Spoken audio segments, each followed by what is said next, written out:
Mr. Sam Zipursky, welcome to the podcast, my friend. How are you doing, Ashish? I am awesome. I'm so excited to have this conversation. You are such a global nomad. I think people are going to learn a lot from this episode. We're going to get into all different types of topics. So just really honored to have you and excited to have the discussion. Yeah, I'm honored to be here. I heard you a few months back and reached out. We connected on Instagram. We had some kind of back and forth, just messaging, and then out of the blue, you're like, Sam, let's jump on this podcast. Hell yeah, was the first thing I thought. So I got to say, what's really cool about social media that I wouldn't have expected until I got into this space is like you can really build some incredibly authentic relationships, and people do connect. And I think social media gets a little bit of a bad rap sometimes because all the things you see, but I've built some amazing relationships, and here we are. We're here to create value for people. We're here to connect. We're here to learn. So I'm just super, super excited. It's so good. Yeah, beautiful. I'm excited as well after listening to a bunch of your episodes and some of your guests and just what you're all about and knowing a little bit about you as well. Just happy to have this conversation today. Well, I really appreciate it. So you have had this amazing journey as an entrepreneur, and it's very colorful. It's intercontinental. You've had challenges. You've had ups and downs. I'm going to let you, in your own words, kind of give us a little bit of background and tell us a little bit of the story. Yeah, for sure. So I'm here based in Vancouver, BC in Canada. So I'm your neighbor to the north. I think you're also on the West Coast as well. Yeah. So West Coast of Canada, this is my home, born and raised here. As a child, though, moved over to Israel.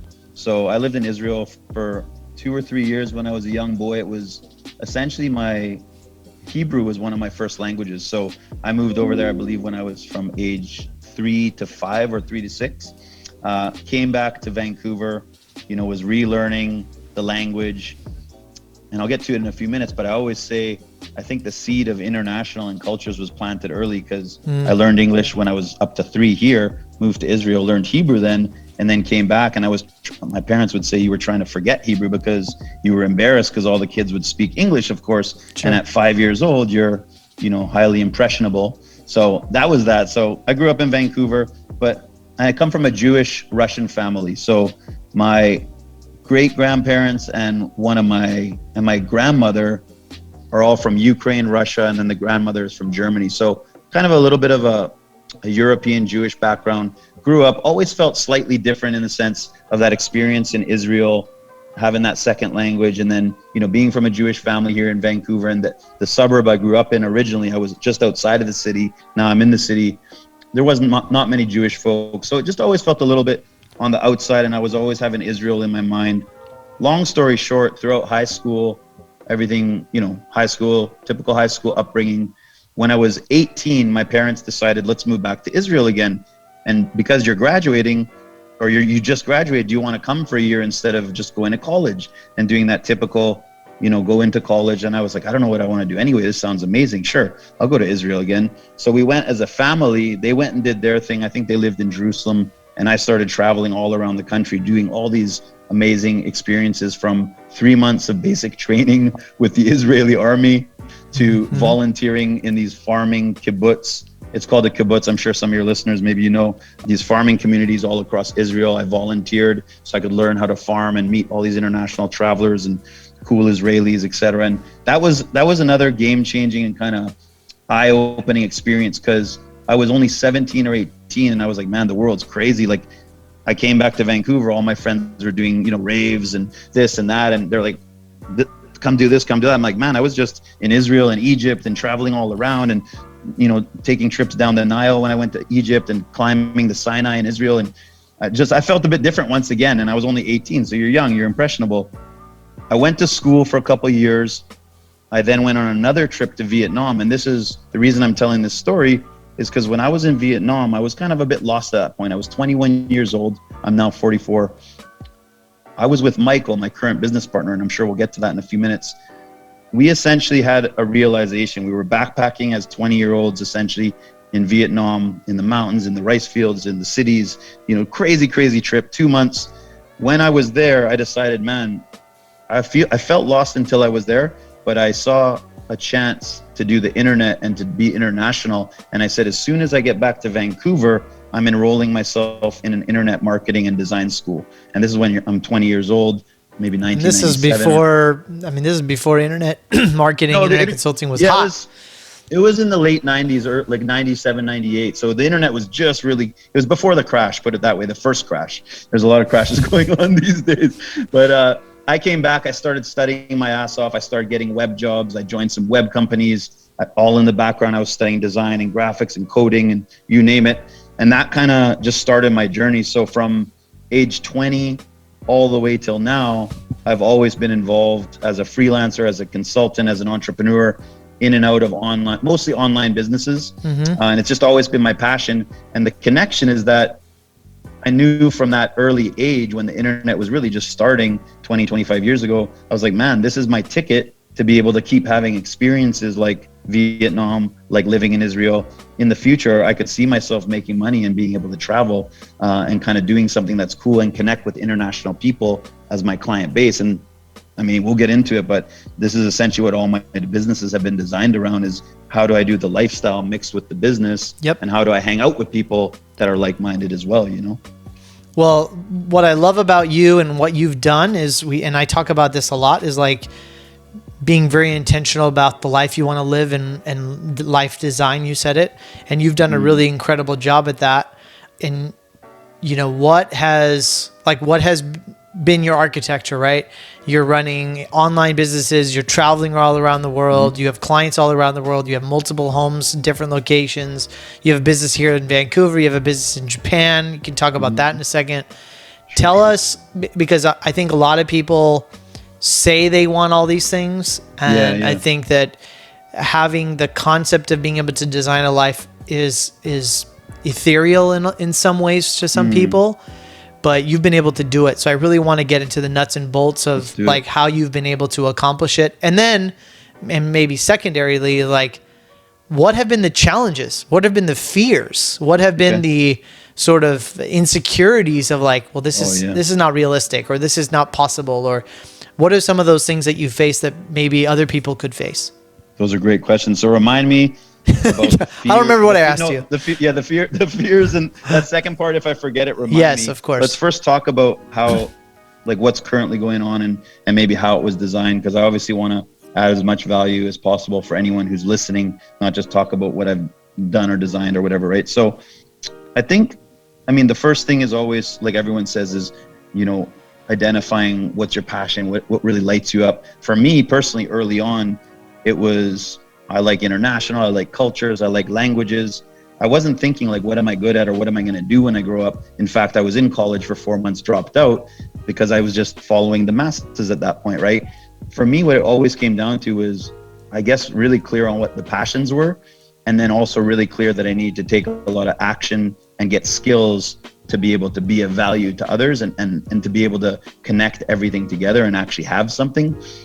I think that would be one thing. The other big thing is long-term vision too, right? So, a lot of people talk about it, but I think, like you talked about earlier, social media and the internet age and all that. Honestly, and I'll get to this in a sec around challenges, but like things didn't really kick off for quite a few years. Like I was getting decent jobs and contracts and this and that early on, but really the recent success of our business, consultingsuccess.com, which I'll talk about in a minute, and some of these other ventures over the years, it didn't come until the last, like, let's say 5 to 10 years max. But there was another 10, 12 years of me hustling, studying, slaving away. Oh yeah, like getting degrees, taking night classes, doing this, everything, right? So I think that was a big thing. To get more specific, so I'll introduce Consulting Success for a second, and I'll kind of explain how I'm able to do a business plus travel plus that. Maybe that'll be useful. But consultingsuccess.com is a business that myself and my business partner and cousin, Michael Zipursky, founded together about 12 or 13 years ago. And we specifically help B2B consultants to grow and scale strategic and profitable businesses. So if you're a consultant or an expert that wants to have a consultancy, we work with those folks and we help take them to that next level. That's essentially what we do. Now, in terms of, and you can learn all about it online, but in terms of how do I travel, how do I do, how can I do it from Japan, or how can I do it from Vancouver or whatever? this came in the last several years because we've now built up a team, we've built up systems, we've built up a framework around what we coach. So we dumped what was in our brain and put that into videos, into books, into content, into checklists, you know, and we've hired teams around that so that they can help deliver the value that's inside of us. So okay, so I was going to jump in because I want to break this up into two sections. So in the journey, there's two phases. Phase one is building phase. How many? Let's call that learning, educating, finding a way to be break even or even profitable, right? Because it takes a few years to you're probably losing money or investing money, etc. Yeah. So how much time are we talking about for you per se? If we speak about let's just take this main business that I focus on now, consultingsuccess.com. And it'll tie in the challenges question that you asked beautifully. So our first several years, we just started as a blog. We were like, let's just make a consulting blog and get AdSense clicks, because we were studying SEO and we knew about internet marketing. And we're like, let's design a consulting blog. We've had an agency and a consultancy before this. We could talk about consulting, building consulting businesses, no big deal. It was literally like 2 or 3 years at least of just writing articles, trying this, trying that. Revenue wasn't really coming in. We didn't have really a clear plan. We were much younger back then too. There was times we literally wanted to give up. And I think we were talking about that a bit before the show today. But there was a time 3 years in, and I always thank my cousin for this, but I was about to give up, man, because I was like, man, I've been making money. I've been traveling up until this business. I was doing contracts. I worked at a magazine. I did this, I did that. I had other businesses. Like, I was making money, but now suddenly we're not making any money. We're working day in and day out for 3 years, basically. This entrepreneurial thing is overrated. Yeah, this entrepreneurial thing is overrated. Let's stop this. And I remember still to this day, we were sitting on a bench outside in his courtyard, and Mike, his name, my business partner's name, he goes, you know, we're talking about, it's been tough, for both of us. And he's like, man, like, what are we going to do? Like, blah, blah. And I'm like, I don't know, man. Honestly, I'm thinking of maybe giving up, because this is not as fun as I thought it would be. We can make money other ways quicker, and we can figure this out way quicker. And it's painful. I remember it was really painful. I was pretty much going through depression, to be honest. And Vancouver's always raining, and so I remember doesn't help. The wind. I had come back from Japan, and I was like doing a different business and job over there. Everything was good. Then I started this business in Vancouver with my cousin in 2009, I think, and it was raining. It was this, it was that. A couple of years of that, I was about to go crazy, right?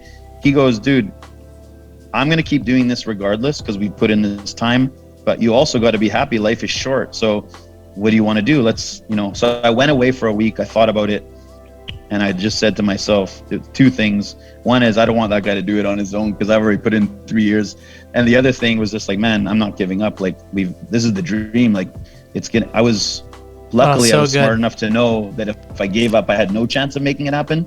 And if I persevered, so that was a huge fork in my journey. And I think that's something worth touching on for listeners, because so important. I was 3 years in and still nothing was happening. And a lot of people think, I've done this for a year. Why aren't I an internet success, or why isn't my business kicking? We gave it 3 full years. And even at 3 years, it wasn't like we were balling suddenly. Like, we made a $39 ebook at first, and we were like, we're making a few hundred a month, and then a few thousand. And then, over the years we figured out, let's offer coaching, and let's do this and let's do that. So it wasn't like, it's only really been the last 5 or 6, 7 years out of a 13-year business. And each year it does get better. We've been growing every year, but it's really those first like 3, 4, 5 years, man. Well, what I love about that is that's very real. People need to realize that it does take 3, 4, 5, 6 years sometimes to get to some level of momentum, that you're not only enjoying it, you're making money, you're finding your formula, you're finding your groove. And what I think is really amazing is that there's like a 50-50 shot. You could have said no or yes, like that was it. And that could have happened within a span of a day, a week, an hour. And I just think about all the things, or all the people that go through that, and at one point they're like, I'm broken, I'm done, that's it, 50-50. Like, the answer is no now, I'm done. And just one thing to jump in, Ashish, is another thing that I noticed is, I don't even think it's just at one point. And this is something even for established entrepreneurs. I think there's other points.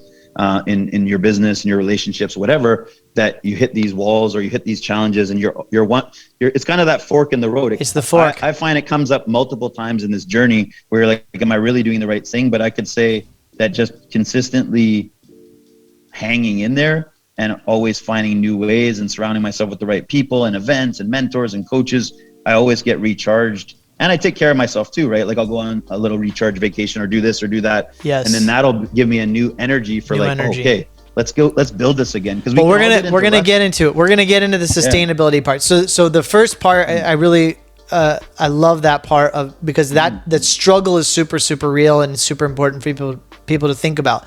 But it's not like that forever. So then the second phase, what you just mentioned was, okay, how do I get myself out of my day-to-day, right? How do I build a team? How do I build process? How do I disconnect? I would say that's a later phase. There's a phase in between if you want to talk about that. Go.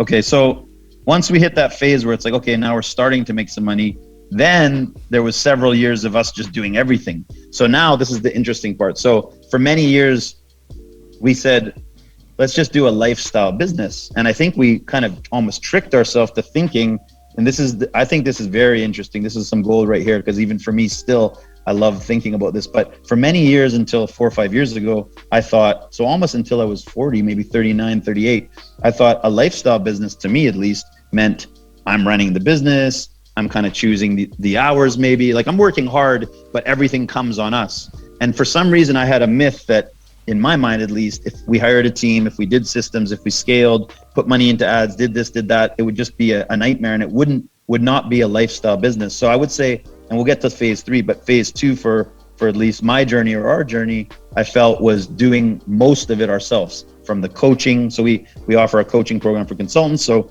Michael and I would coach all the clients. We would do all the sales to get them in. We would do all the content. We would do everything. Yeah, we do everything. Do everything literally, even the scheduling and the day-to-day. We didn't even have an admin until 4 or 5 years ago. So we literally did everything, and we thought that was the answer, because we're like, hell, we're taking lots of money out of the business. There's no expenses. We have a high profit margin. But that was where, after years, it's like, man, this is not a lifestyle business, because we literally are doing everything at this point. Even though I was location independent, I could be anywhere in the world, but I'd still have to do everything, right? So that was kind of phase 2, I would say. And then you built a team. And then I don't know exactly the turning point, but I think 4 or 5 years ago, we were like, man, let's start to systematize our coaching. That was a huge one. So develop a framework around what we coach. Let's start to hire out really good quality coaches that can teach our framework. Let's hire an admin. Let's hire an operations. Let's build a team. Start building structure.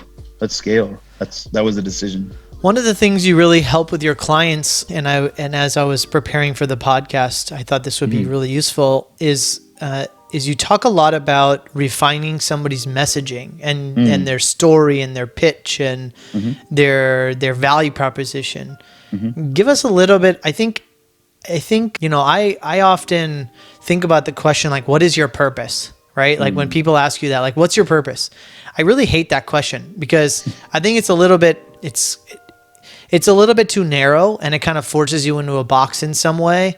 And maybe it's because I think that, at least for me, like, I don't think it can be that simple. I don't think it can just be like that, one layered type of answer. And so I'd love to kind of get your perspective or your thoughts on, as you're working with businesses who are trying to figure out what their purpose is or what their goals are or how they're trying to refine their message. Tell us a little bit about how you walk us through that. Yeah, I mean, in our coaching program, it's called Clarity Coaching. When we work with consultants or business owners that are running consultancies, because I do enrollment, right, in sales development for this. So I've kind of broken it down when I talk to someone about our program into 4 steps. And these are 4 things that I believe whether you're a consultant or a life coach or even a freelancer, author, you need to figure these out. And we've seen it time and time again with literally hundreds of people.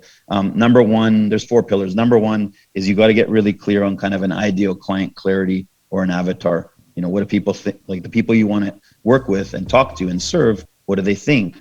What kind of conversations do they have? What's on their mind? Who are they?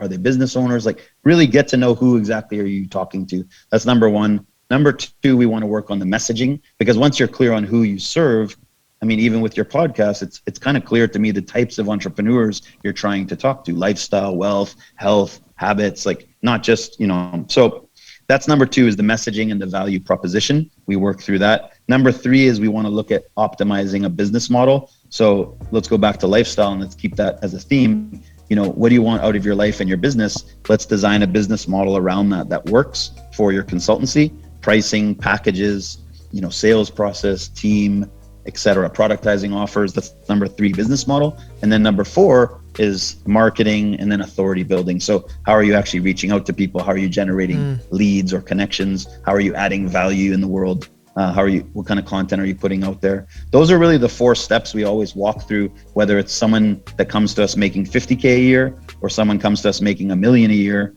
They usually need help within those 4 steps to different degrees or extent. I love that. What's going on in Japan? Japan, nice. So that's 90 degrees all over the place. Let's just jump over to Japan. So we were talking about consulting success. That's the online business. Japan, I've been going there for years.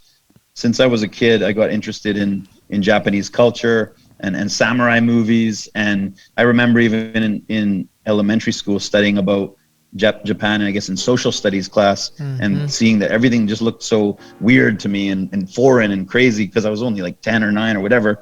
Like, why are the phone booths look like this and the mailboxes look like this, and why do the buses talk in these robotic voices, and all this crazy stuff, right?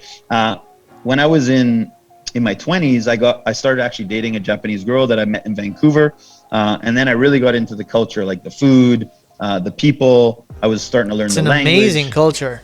Yeah, really I met a bunch of buddies I was snowboarding with, because that was like the Japanese golden era. They were all hanging out all around the world in places like Vancouver and Honolulu, and so I met all these buddies and homies and dated a few of the ladies from there. And then from there, I decided I'm gonna move there in the future. Myself and my cousin, he went down a similar path. We started a consultancy over there, and that was the first experience with Japan. So between Vancouver and Japan, we were actually designing and consulting Japanese companies on how to enter the North American market. So we would help with English websites, English marketing material and advertising, English messaging. And we started consulting all sorts of companies from Japan and Vancouver as well, but that was a cross-cultural focus.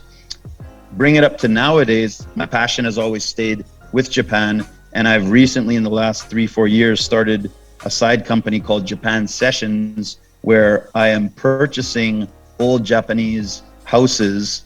Like, in my mind, they're samurai houses, but old Japanese style, cool houses, tear them out, renovate them. I have a team over there. I've registered the company, and I'm a designer by trade. So when I did finally go back to school, from my story earlier, I studied branding, design, graphics, even architecture a bit.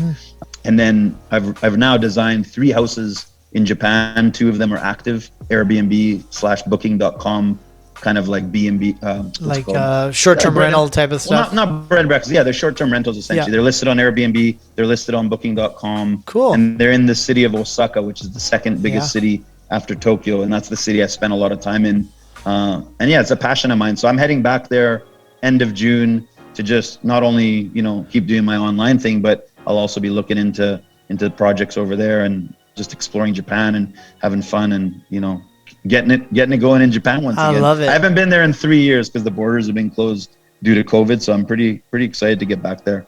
What are some of the things that you're struggling with now as an entrepreneur, as a business owner, that you need to really spend time on? Good question. Yeah, I mean, I would say the biggest thing right now is so in my case, I do all the sales in our consulting business at the moment. So I take the sales calls basically for clients that are thinking about joining our program. I'm good at what I do, but that also keeps me very, very tied into the day-to-day. And if let's say I take 2 weeks off, which I haven't, let's say I take 2 full weeks off of my business, we will not have stops. We won't have new revenue. We'll have recurring and ongoing clients, but we won't have new clients signing up. So I would say probably like one of the biggest challenges that comes to mind, but we're actively working on this, is working on our sales process in the back end from not only just the team, but really formalizing a process, and also working on our leads like everyone else.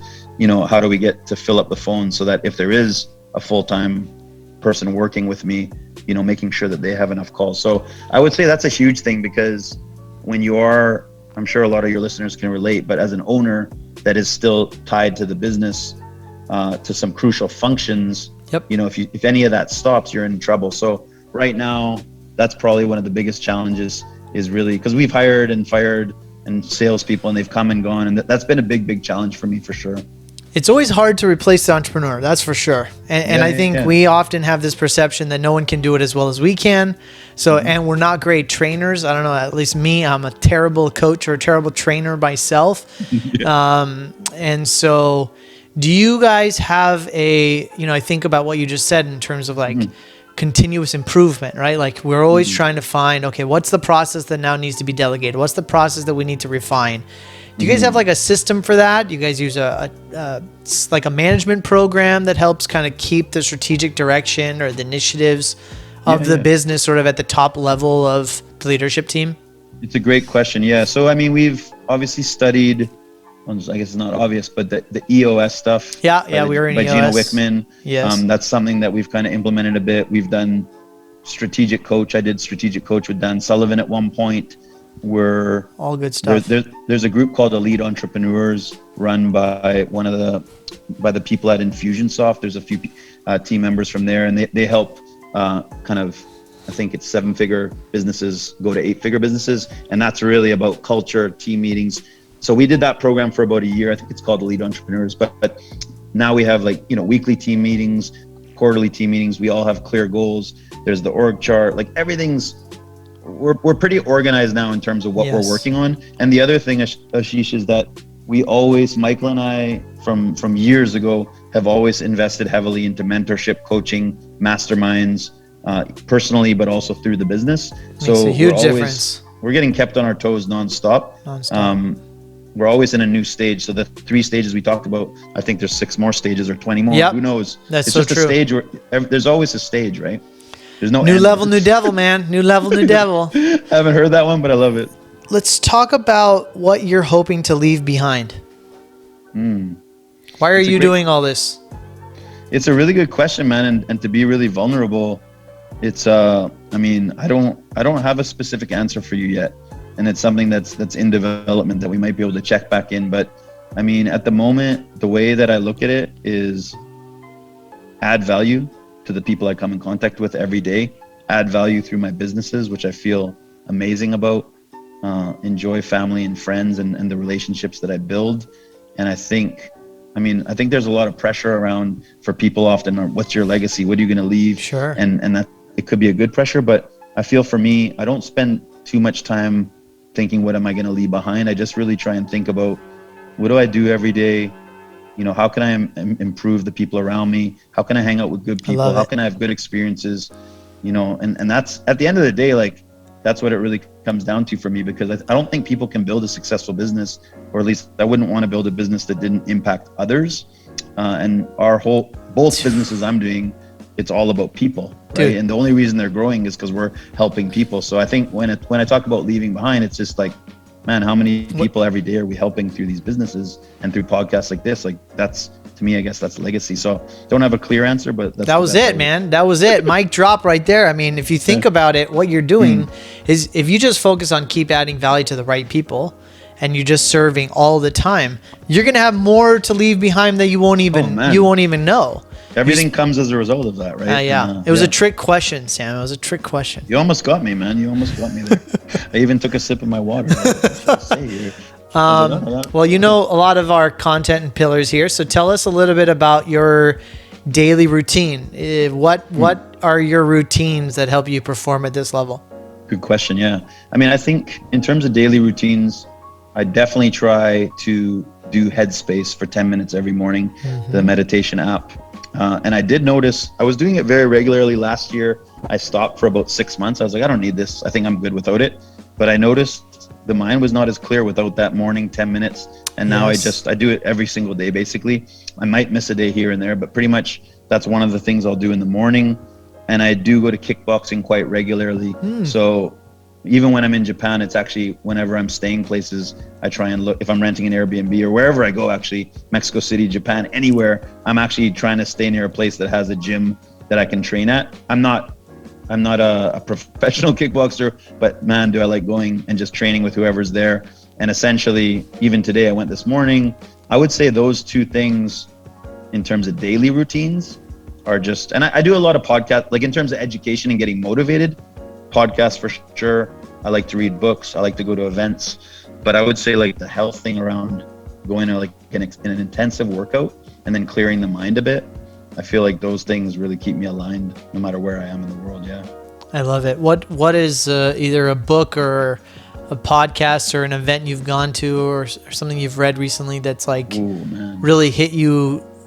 And I know you consume a lot of really good content as you're working. That's how we connected, right? That's how we connected. I'm listening to the best podcast, The Rich Equation, man. That's right. I was gonna say that's the only podcast. Well, I will drop our good friend Mike Ayala, because Mike, who has connected me to so many wonderful people, has an amazing podcast called the Investing for Freedom. Okay, yeah. Investing for Freedom podcast. You got to go check it out. It's really good.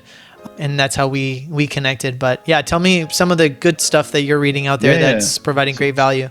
So thanks for reminding me, because shout out to Mike. I don't know Mike personally, but that's actually how I connected with Ashish. I heard him on Mike's podcast, which I do recommend as well. And then I reached out to Ashish and just said, what's up? So that's how I'm here now. But in terms of a couple books I could drop, I like anything by Strategic Coach and Dan Sullivan. His mini books that he writes, he wrote one game changer for me called the 25-year framework.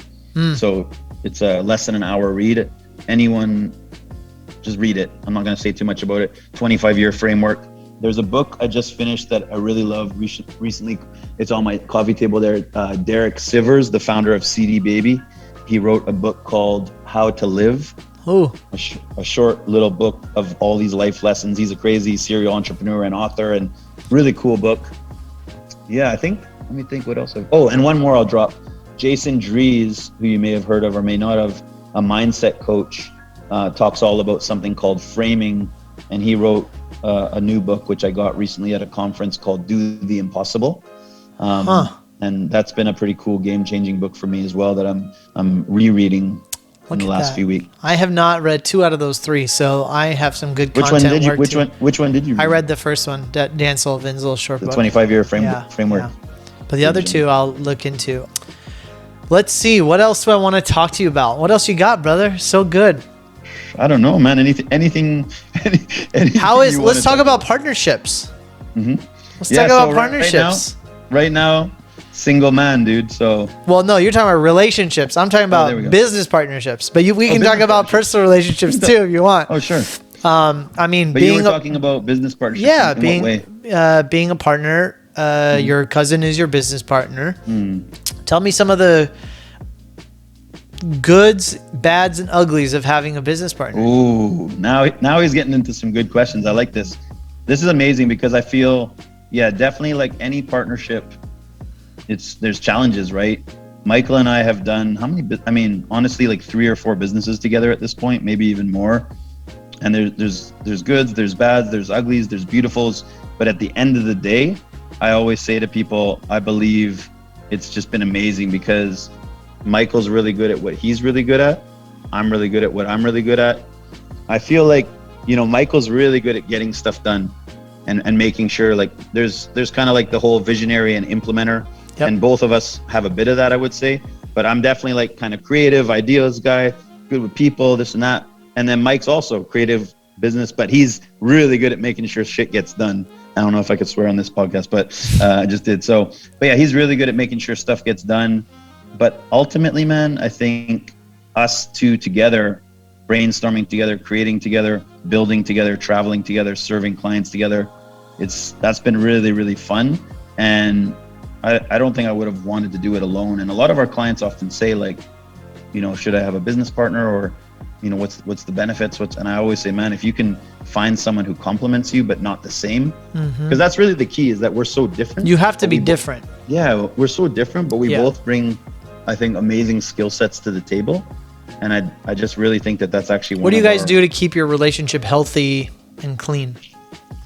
We hang out, we drink sake and eat sushi together.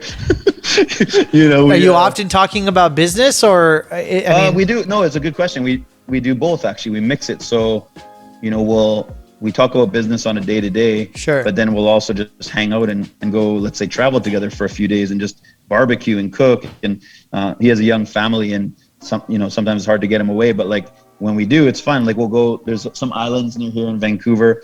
In the summer, we took a ferry for 2 nights, rented a really nice Airbnb. We literally just masterminded, cooked, went hiking, hung out, drank some amazing wines, just talked about life, talked about business. Honestly, that's so we're good friends and business partners at the same time. Yeah, such a rich cousins. We're cousins, such a rich thing. I mean, to be able to work with family, be successful in business, work through things, not have any resentment, like, he has this and I have that. And I know that it's a precious thing and it takes a lot of work. So I will say also, because just always want to think of the listener here. And I know this is a big question because we get it all the time in our coaching business from consultants about partnerships. But I would say the biggest thing it's kind of hitting me now as well is just honesty. Because be honest. If I'm feeling something that's building up inside and something he's doing that might be frustrating me or vice versa, we always talk it out, man. And sometimes it's not comfortable, but it's brought up and then we squash it and we solve it. And then we go have some sushi, have some sake, chill out, do our thing, whatever. And we're like, this is the beauty of it, because at the end of the day, if you can both stay happy, man, the business is thriving because we're both excited to be in the business and we complement each other and we're honest and we're open and we don't let money get in the way. And I don't know, we have obviously like challenges come up, but we've been able to work through it all the time. And it's been almost 20 years of working together. So that's a long time, man. It's a long time. Yeah, it's beautiful, man. What is something you want the listener to walk away with from listening to you today, perhaps from your story? Ooh, it's a challenging one. Let me think about that for a sec. I don't know. I think a lot of people, this is coming to mind right now, and I think it's because it's a personal thing as well, is that a lot of people, entrepreneurs, there's so many shiny objects that we can chase, and we have a lot of passion in our life, of course, but being able to choose, what am I focusing on right now, and can I stay focused on that and not get not think that, hey, I have to be doing exactly what I'm meant to be doing right now. And it kind of goes back to that whole purpose. And I think you asked earlier, you don't like the question of like, what do you do or what's the purpose? Because I feel like people get so caught up in if they're not doing what they're supposed to be doing. You hear about it all the time, podcast, self-development. I think just do what you're doing. And then as you take action, clarity comes. Oh, so good. Yeah, man. So I think honestly, take strategic action, follow your heart, and do good businesses that have value. And I do believe the path becomes clearer and clearer. So I don't know what I'll be doing in 5 years, but I know right now I'm gaining a lot of skills, a lot of experiences, meeting a lot of people like yourself. And I just trust the process, man. I think that's a big thing. Damn good advice. Everyone should hear that again. I mean, that's really, really, and you know what I hear in that too is like, don't get lost in the future. Just be present, create value, focus on getting stuff done, be strategic, like take action and just be present. Yeah, and if you're doing cool stuff and like I said, you're taking action, you're giving good value, you're working with good people, I'm kind of trusting that the best things are coming all the time. So I don't need to know exactly what 3 years, 5 years from now looks like, because just doing cool stuff now, and that's going to lead to whatever next comes, right? So that's the exciting part. So good. So as we wrap up, Sam, to you, what does it mean to live a rich life? Living a rich life is doing what you want to do on your own schedule, not waiting. Something you said earlier, which I always agree with. I don't wait to go on trips or to do experiences or to do this and that until I'm 65 or 60. I don't know if that day even comes, right? We're not guaranteed anything. So honestly, a rich life to me is being able to pursue passions, do things that you want to do, be around good people, and just create, man. Just create and work on inspiring stuff with good people. To me, that's a rich life. So beautiful, man. Super, super fun to spend time with you and have a great conversation. I think there's a lot of really great golden nuggets in that. I'm going to listen to that again too. Yeah, I want to listen to it too, but this is fun, man. I like talking to you, and I don't, it's fun. I don't do that many podcasts, but I'm glad you invited me on, and I think this is amazing. So we'll put all your links in the show notes, but if people want to connect to you, what's the best way to get a hold of you? You can just email me, sam@consultingsuccess.com. Okay, there you That's go. my email address. And if you want to check out our website, it's just consultingsuccess.com. You can find out our story and our information and everything you need to know there. Yeah, you got some good stuff already, and a lot of free content there too. So oh yeah, there's our free blueprint that we have, and lots of good stuff. Yeah, well, look, I honor you, my friend. I really appreciate you. Thanks for jumping on here and giving us so many good nuggets, and continued success on your journey. And yeah, man, see you soon. Yeah, I just also want to appreciate you, Ashish, and inspiring what you're working on, and just thank you for this conversation today. And obviously, if we can be of any assistance, let us know, but also love to keep the relationship up and meet in person hopefully soon. Of course, yeah, definitely. Thanks, man. All right, brother.